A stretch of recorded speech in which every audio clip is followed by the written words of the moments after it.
Alors, je continue avec ces prix TVA compris, ces prix hors TVA. Ici, on fait l'inverse. Donc, je dispose du prix TVA comprise. Donc, si la TVA s'élève à 6%, et je veux ici calculer le prix hors TVA. Donc, la formule que je vais utiliser, c'est égal le prix TVA comprise, donc ma cellule A2, que je vais diviser ici par 1 augmenté de 6%, donc par 1,06. Et donc, en validant, j'ai bien mon prix hors TVA. Donc, le prix TVA comprise divisé par 1,06. Alors, naturellement, pour calculer la valeur de la TVA, le plus simple, c'est de faire le prix TVA comprise moins le prix hors TVA. Et à ce moment-là, j'ai la valeur de la TVA.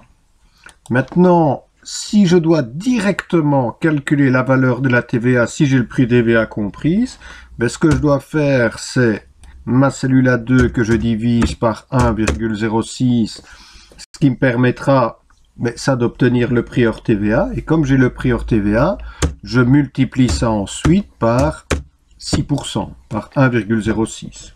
Donc en mettant cette formule, je vais directement trouver la valeur de la TVA. Voilà, j'affiche les formules. Et évidemment, c'est exactement la même chose lorsque la valeur de la TVA est différente. Donc ici, si je veux connaître la valeur de la TVA, si elle s'élève à 21%, c'est égal mon prix TVA comprise, que je divise par 1 augmenté de 21%, que je multiplie ensuite par 0,21, par 21%. Voilà. Et pour connaître le prix hors TVA, c'est égal le prix TVA comprise, que je divise par 1 augmenté de 21%. Voilà, je vérifie quand même. Tout ça est correct. Voilà, donc ça, tout ce qui est calcul de TVA, il n'y a pas d'outil Excel qui va pouvoir le faire à votre place. Donc on n'a pas le choix, on doit connaître, on doit pouvoir utiliser les différentes formules qui ont été vues dans la vidéo précédente et dans cette vidéo-ci.